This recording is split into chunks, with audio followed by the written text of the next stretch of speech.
আমাদের অনন্য স্টোরি সকল প্রকার পার্ট গল্প দেখতে আমাদের চ্যানেলটি সাবস্ক্রাইব করে পাশে থাকা বেল আইকনটিতে ক্লিক করে অল নোটিফিকেশন অন করে দিন।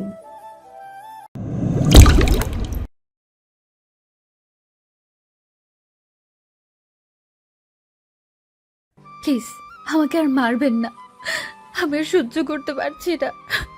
ইফরাত কান্না করতে করতে কথাটা বলল। ছেলেদের সাথে গা ঘেঁষে কথা বলার সময় মনে ছিল না এই কথা? তোকে বারবার মানা করছি, আমি ছাড়া অন্য কোনো ছেলের সাথে মিশবি না, তুই কথা বলবি না, কিন্তু তুই আমার কথা শুনিসনি। তোকে আজকে সহজে ছাড়ছি না। এতক্ষণ হাত দিয়ে ইফরাতকে মারছিল, এখন প্যান্টের বেল খুলে হাতে নিল। এটা দেখে ইফরাত সাথে সাথে ইমরানের পা চেপে ধরল। আমি আপনার পায়ে পড়ি, আমি আর জীবনেও কোনো ছেলের সাথে কথা বলবো না, তারপরেও আমাকে আর মারবেন না। ইফরাতের কথা মনে হয় ইমরানের কানে যায়নি। সে বেল দিয়ে ইফরাতকে আঘাত করা শুরু করেছে। ইফরাত বারবার আকুতি মিনতি করছে, জোরে জোরে কান্না করছে, কিন্তু সেগুলো কিছুই ইমরানের কানে যাচ্ছে না। ইফরাত মার সহ্য করতে না পেরে মাটিতে লুটিয়ে পড়ে। ইমরানও একসময় শান্ত হয়ে রুমের বাইরে চলে আসে। ইফরাত ইমরানের উডবি ওয়াইফ, যদিও ইফরাতও তার পরিবার ইমরানের সাথে বিয়ে দিতে রাজি হচ্ছিল না। তারপরও ইমরান তার ক্ষমতার জোরে ইফরাতকে তার সাথে বিয়েতে রাজি করায়। ইফরাতের পরিবার খুবই গরিব, তাদের ভরণ পোষণের দায়িত্ব ইমরান নেয়। যাই হোক, আজকে ইমরান ইফরাতকে নিয়ে ঘুরতে চেয়েছিল, তাই ইফরাতের কলেজে এসে দেখে ইফরাত একটা ছেলের সাথে হেসে হেসে কথা বলছে। ছেলেটা বিভিন্নভাবে ইফরাতের শরীরে হাত দিচ্ছিল, যেটা ইমরানের সহ্য হয়নি। ইমরান সেখান থেকে ইফরাতকে টেনে নিয়ে হিসলে নিয়ে যেতে চাইলে ছেলেটা বাধা দেয়। এতে ইমরানের মেজাজ আরও বিগড়ে যায়। ইফরাতকে ছেড়ে ইচ্ছামতো ছেলেটাকে পিটায়। ইফরাত ভয়ে কিছু বলতেই পারেনি, কারণ সে জানে আজ তার এমনিতেই রক্ষা নেই। তারপর ইমরান ইফরাতকে বাড়িতে নিয়ে আসে। এরপর তো সবই জানেন। সন্ধ্যায় ইমরান এসে দেখে ইফরাত এখনও ফ্লোরে অজ্ঞান হয়ে পড়ে আছে। সে পানি এনে ইফরাতের মুখে ছুঁড়ে মারে। ইফরাত ধরপড়িয়ে উঠতে চায়, কিন্তু আহ করে চিৎকার দিয়ে আবার শুয়ে পড়ে। ইফরাতের পুরো শরীর ব্যথায় জর্জরিত। ইমরান বুয়াকে ডাক দিল খাবার নিয়ে আসার জন্য। বুয়া খাবার এনে টেবিলে রাখলো। ইমরান ইফরাতের কোলে নিয়ে বিছানায় বসালো।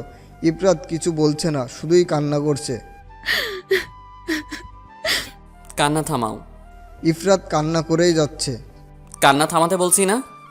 ধমক শুনে ইফরাত সাথে সাথে চুপ হয়ে যায়, কিন্তু এখন মুখ দিয়ে হেসকি দিচ্ছে। কান্না জোর করে আটকে রাখার ফলে যা হয় আর কি। পানি খাও। না। ইমরান ইফরাতের দিকে চোখ গরম করে তাকালো। সাথে সাথে ইফরাত পানিটুকু খেয়ে শেষ করে ফেলল। ইমরান এবার খাবারটুকু হাতে নিল, নিজের হাতে ইফরাতকে খাওয়ানোর জন্য। ইমরান ইফরাতকে হা করতে বলল, আমি খাবো না। খেতে হবে। না, খাবো না, আমাকে বাসায় দিয়ে আসেন, আব্বু টেনশন করবে। করবে না, আগে খাও, তারপর পরেরটা দেখা যাবে। খিদে নেই। ওকে। ইমরান উঠে গিয়ে বাইরে গেল। ফিরে এলো হাতে একটা লাঠি নিয়ে। ইফরাত নামটা চেঞ্জ করে সিনা দেওয়া হলো। এটা দিয়ে কি করবেন? মারবো। কাকে? যে খাবার খাবে না তাকে। এই শুনুন না, আমার না অনেক খিদা লাগছে, আমি খাবো। সত্যি ক্ষুধা লাগছে নাকি মায়ের খাবার হাত থেকে বাঁচতে বলছো?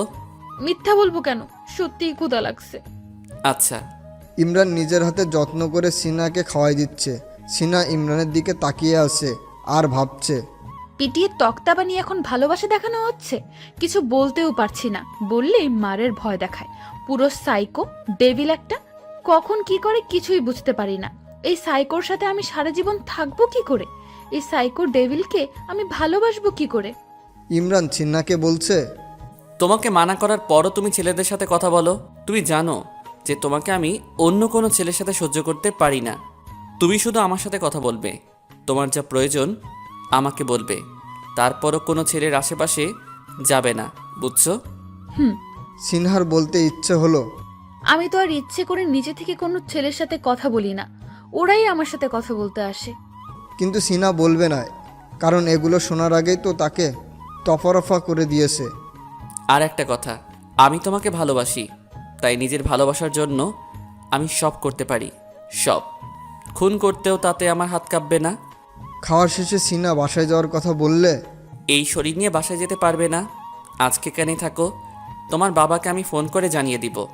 না, আমার সমস্যা হবে না, আমি যেতে পারবো। পারবে না, কালকে বাসায় দিয়ে আসবো। সব কথা আপনার কথা মতো হবে কেন? এতই যখন আমার জন্য দরদ, তাহলে মারছেন কেন আমাকে? আপনার কি একটুও দয়া মায়া নেই? সাইকোর মতো একজন মানুষকে কেউ এইভাবে মারে? সিনার কথা শুনে শেষ হতে না হতেই ইমরান সিনাকে ঠাস করে একটা থাপ্পড় মারে। এমনিতেই দুর্বল শরীর, থাপ্পড় খেয়ে সিনা বিছানার থেকে ফ্লোরে পড়ে যায়। তোমার সাহস কি করে হয় আমার সাথে সাউন্ড করে কথা বলার? এত সাহস পাও কোথায়? আর একটা কথা বললে মুখে কস্টিপ মেরে লটকায় রাখবো। চিনো আমাকে তুমি? চুপচাপ শুয়ে থাকো। ইমরান রুম থেকে বের হয়ে যায়। সিনা বিছানার নিচেই পড়ে আছে। বিছানায় ওঠার কোনো চেষ্টাই সিনা করে না। কেন যে তার জীবনে এই অত্যাচারী লোকটা এলো? কি পাপ করেছে জীবনে যার জন্য আল্লাহ তাকে এই শাস্তি দিচ্ছে?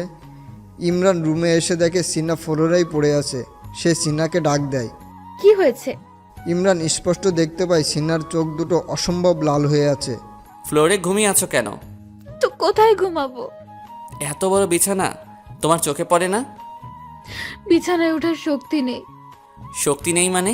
শক্তি কে নিছে? শালার ডেভিলের বাচ্চা, রাক্ষস, সাইকো, মুখ পোড়া হনুমান আমাকে মেরে পুরো শরীর থেকে রক্ত শুষে নিয়েছে। এখন এমন ভাব করছে যেন কিছুই জানে না। আমার শক্তির রাক্ষস ডেভিল নিছে। মাথা কি গেছে তোমার? হও, আমার মাথা গেছে। আপনার সমস্যা? আমারই তো সমস্যা। আমার বউয়ের মাথা নষ্ট। এই সমস্যার সমাধান তো আমাকেই করতে হবে। দেখি, উঠো, বিছানায় যাও। পারবো না। তোমার সাথে কথা বলে কোনো লাভ নেই। ইমরান সিন্নাকে কোলে তুলে নিয়ে বিছানায় বসালো। তারপর বলল, জামাটা খুলো তোমার। মানে? তোমার জামা খুলতে বলছি। আপনার মাথা ঠিক আছে? কি বলছেন এইসব? কানে কি কম শুনতে পাও নাকি? জামা খুলতে বলছি। কেন জামা খুলবো কেন? আপনার মতলব তো ভালো ঠেকছে না। জামা খুলতে বলছি কারণ পিঠে মলম লাগাবো। নেগেটিভ চিন্তা করো কেন, বেয়াদব মেয়ে? মলম লাগাতে হবে না। আপনি ভাবলেন কি করে আমি আপনার সামনে জামা খুলে থাকবো? আমার সামনে জামা খুলতে সমস্যা হলে ওয়াশরুমে গিয়ে খুলে আসো। যেই লাও সেই কদু। যেইলাও সেই কদু না। দাঁড়াও তুমি। ইমরান সিনাকে একটা তোয়ালে দেয়। জামা খুলে এই তোয়ালে দিয়ে শরীর ঢেকে ফেলবে। তারপর বিছানায় এসে উপুর হয়ে শুয়ে পড়বে। আমি আরেক দিকে তাকিয়ে মলম লাগাবো। এত কিছু করতে হবে না, আর আমি মলমও লাগাবো না। দেখো, আমার মেজাজ কিন্তু গরম করবা না, তাহলে সেটা তোমার জন্য সুখকর হবে না বলে দিলাম। তাই যা করতে বলেছি তাই করো। সিনা ইমরানের কথা শুনে এবার একটু ভয় পেয়ে যায়। সিনা জানে এই লোকের কোনো বিশ্বাস নেই, যা বলবে তাই করবে। সব ঠিক আছে, কিন্তু একটা সমস্যা। কি সমস্যা? আপনার চোখ রুমাল দিয়ে বেঁধে মলম লাগাবেন। আচ্ছা আচ্ছা, ঠিক আছে। এখন ধরেন আমাকে, ওয়াশরুমে দিয়ে আসেন। ইমরান সিনাকে কোলে তুলে নিল। আজ তো একটা শুটকি মাছ, সামান্য মায়ের সহ্য করার শক্তি নেই। সিনা ইমরানের কথা শুনে অনেক অবাক হয়। এটা সামান্য মাইর ছিল। তাই না? কি বেশি মারছি নাকি? আপনার সাথে কথা বলে কোনো লাভ নেই। কথা বলতে বলছে কে? ইমরান সিনাকে ওয়াশরুমে দিয়ে বাইরে দাঁড়িয়ে আসে। সিনা তার জামাটা খুলে তোয়ালে দিয়ে দেহ পেঁচিয়ে নিল। তোয়ালে দিয়ে দেহ পেঁচালেও সিনার নিজের কাছে নিজেকে কেমন নগ্ন নগ্ন লাগছে। এভাবেই ইমরানের কাছে যেতে লজ্জা লাগছে, কিন্তু তারপরেও যেতে হবে ডেভিলটার কাছে। সিনা ওয়াশরুম থেকে বের হলে ইমরান তাকে আবার কোলে নিয়ে বিছানায় বসালো। তুমি উপর হয়ে শুয়ে থাকো, আমি তোয়ালে আর মলম নিয়ে আসি। ইমরান যাওয়ার পর সিনা ইমরানকে ইচ্ছামতো গালি দিল। শালার ডেভিল, রাক্ষস, হনুমান, হাতি, থাপড়িয়ে তোর গালের 32টা দাঁত ফিনিশ করে দেব। তোকে কে বলেছে আমাকে অমানুষের মতো মারতে? আর এখন আসছে মলম লাগিয়ে দিতে, ভালোবাসা দেখাতে। তোকে লাথি দিয়ে আমি উগান্ডা পাঠাবো, ওখানে গিয়ে ভিক্ষা করে খাইস। ইমরান হাতে মলম ও একটা রুমাল নিয়ে এলো। এসে সিনার পাশে বসলো। সিনা উপর হয়ে শুয়ে আছে। ইমরান রুমাল দিয়ে নিজের চোখ বেঁধে ফেললো। তারপর আস্তে আস্তে হাত দিয়ে সিনার পিঠ থেকে তোয়ালে সরিয়ে একপাশে রাখলো। ইমরান হাতে মলম নিয়ে সিনার পিঠে হাত লাগাতেই সিনা কেঁপে ওঠে। এই প্রথম কোনো পুরুষের স্পর্শ সিনা উপভোগ করছে। ইমরান খুব আস্তে আস্তে যত্ন করে সিনার পিঠে মলম লাগিয়ে দেয়, যেন সিনা কোনো ব্যথা না পায়। এদিকে সিনা মনে মনে ভাবে, এতই যখন দরদ, তাহলে এত কষ্ট দিয়ে মারলি কেন? ইমরান সিনার পিঠে মলম লাগিয়ে দিচ্ছে। সিনার এখন কেমন কাতুকুতু লাগা শুরু করেছে। তারপরেও এক অন্যরকম ভালো লাগা কাজ করা শুরু করেছে সিনার ভিতরে। ইমরানের স্পর্শ তার কাছে খারাপ লাগছে না, অথচ তার খারাপ লাগা উচিত। ইমরান সিনার নগ্ন পিঠে মলম লাগিয়ে দাঁড়িয়ে যায়। তোয়ালে দিয়ে বা কাঁথা গায়ে দিয়ে শুয়ে পড়ো, জামা পরার দরকার নাই। জামা পরার দরকার নেই কেন? আমি কি নগ্ন হয়ে থাকবো আপনার সামনে? বেশি বুঝো কেন? তোমাকে কি বলছি আমার সামনে নগ্ন হয়ে থাকতে? আপনিই তো বললেন জামা পরার দরকার নাই। হ্যাঁ বলছি, কারণ আমি এখন এই রুম থেকে চলে যাব, আর আসবো না আজকে। ও তাই বলুন, আমি আরো কি না কি ভাবছি। তুই সবসময়ই নেগেটিভ ভাবো, বেয়াদব মেয়ে একটা। ওই, আপনি আমাকে বারবার বেয়াদব মেয়ে বলছেন কেন? আমি একবারও বলছি আমি নেগেটিভ চিন্তা করছি? চুপ করো, আমি যাই। যান যান। হুঁ, এই, আমাকে একদম ভেঙচি দিবা না, মুখ ভেঙে দিব। আমার মুখ আমি যা ইচ্ছা তাই করব। আপনি বলার কে? আপনি কোন ক্ষেতের মূলা যে আমাকে বলতে আসেন? তুমি কিন্তু এখন বেশি বেশি করছো। ভাগ্যিস তোমার পিঠের সমস্যা, না হলে পিটিয়ে তোমাকে তক্তা বানিয়ে ফেলতাম। হ্যাঁ জানি জানি, আপনি ওই একটা কাজই পারেন। তাই ইমরান সিনহার এই কথা শুনে সিনহার একদম কাছে চলে এলো। যতটা কাছে এলে একজনের সাথে আরেকজনের দূরত্ব একটুও থাকে না। দেখাবো আমি আর কিছু পারি কি না। দেখুন, আপনি দূরে যান, আমার কেমন জানি লাগছে। ইমরান সিনহার থেকে সরে আসে, তারপর চোখ টিপ দিয়ে বলল, প্রেম পাচ্ছে বুঝি? অসভ্য, যান তো, ঘুমাবো। যাচ্ছি, তোমার সাথে থাকতে ভালো লাগছে না আমার। কে থাকতে বলেছে আপনাকে? ইমরান চলে যায়। শালার ডেভিলকে কেমন রোমান্টিক রোমান্টিক লাগছে।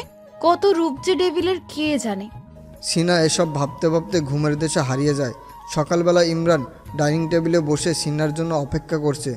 বুয়াকে সে কখন পাঠিয়েছে সিনহাকে ডেকে আনার জন্য, এখনও আসার কোনো নামগন্ধ নেই। কিছুক্ষণ পর সিনহা আসলো। আসতে এতক্ষণ লাগে? কখন ডেকে পাঠিয়েছি? ইচ্ছে করে তো দেরি করি নাই, দেরি হয়ে গেছে, রাগ দেখানোর কি আছে। বসো, আর আমাকে নাস্তা সার্ভ করে দাও। আমি নাস্তা সার্ভ করব? হ্যাঁ, তুমি আমার নাস্তা সার্ভ করবে। পারবো না। আমি কি আপনার বউ নাকি যে নাস্তা সার্ভ করব? দুদিন পর অবশ্যই বউ হবে। অবশ্য এখন আমি তোমাকে বউ মানি। আপনি মানলেও আমি মানি না। দেখো, তোমাকে মানতে হবে না, নাস্তা সার্ভ করতে বলেছি, সো করো। করছি। সিনহা ইমরানকে নাস্তা সার্ভ করে দিচ্ছে। দুজনেই নাস্তা সম্পূর্ণ করলো। এখন বাসায় যাবে নাকি কলেজে যাবে? আজকে কলেজে যাব না, বাসায় যাব। আচ্ছা চলো। ইমরান সিনহাকে নিয়ে বের হলো। গাড়িতে ওঠো। সিনহা গিয়ে পিছনে বসলো। সামনে আসো, আমার পাশে বসো। আমি এখানেই ঠিক আছি। সামনে আসতে বলেছি, এক কথা বারবার বলা পছন্দ করি না। পিছনে বসলে সমস্যা কি? সামনে বসলে সমস্যা কি? ইমরানের চিৎকার শুনে সিনহা সোজা গাড়ি থেকে নেমে ইমরানের পাশে এসে বসলো। সিনহা ইমরানের পাশে আসতেই ইমরান সিনহার গাল টিপ দিয়ে ধরে। সমস্যা কি তোমার? কথা শোনো না কেন আমার? কই শুনি তো। শুনলে বারবার বলতে হয় কেন তোমায়? ইমরানের চিৎকারে সিনহা কেঁপে উঠল। আর বলতে হবে না। সত্যি তো? সত্যি। এই তো আমার লক্ষ্মী বউ। ইমরান সিনহার গাল ছিঁড়ে দিয়ে সিনহার কপালে একটা চুমু খায়। সিট বেল্টটা বাঁধো। সিনহা সিট বেল্টটা বাঁধতে চেষ্টা করে কিন্তু পারে না। সিট বেল্টটা বাঁধতে জানো না? ইমরান সিনহার কাছে এসে সিট বেল্টটা বেঁধে দেয়। গাড়ি চলছে তার আপন গতিতে। ইমরান বারবার সিনহার দিকে তাকায়, সেদিকে সিনহার কোনো খেয়াল নেই। সিনহা বাইরের দিকে তাকিয়ে আছে। দুজনেই চুপ, কেউ কোনো কথা বলছে না। নীরবতা ভেঙে ইমরান বলল, সিনহা, হুম। তোমাকে যদি কেউ ডিস্টার্ব করে আমাকে জানাবা, বুঝছো? সিনহা মনে মনে বলছে, আপনিই তো আমাকে ডিস্টার্ব করছেন, আপনার কথা কি আপনাকেই বলবো? আচ্ছা। গাড়ি এসে থামে সিনহার বাড়ির সামনে। এসে গেছি, নামো। হুম। সিনহা গাড়ি থেকে নেমে বাড়ির দিকে হাঁটা ধরে। সিনহা শোনো। ইমরানের ডাকে সিনহা শুনে যায়। ইমরান সিনহার কাছে এসে সিনহাকে নিজের দিকে ফিরালো। সিনহার কপালে ছোট্ট একটা ভালোবাসার পরশ দিল। কালকে রাতের জন্য সরি। প্লিজ এমন কাজ করো না যেটা আমি দেখতে পারি না, যেটা আমার সহ্য হয় না। সিনহা কথা না বাড়িয়ে হাঁটা ধরে। আর হ্যাঁ শোনো, মোবাইল সাথে রাখবে, আমি অফিসে গিয়ে ফোন দিব। ফোন তুলতে যেন দেরি না হয়। হুম। Bye, take care. ইমরান অফিসে চলে আসে।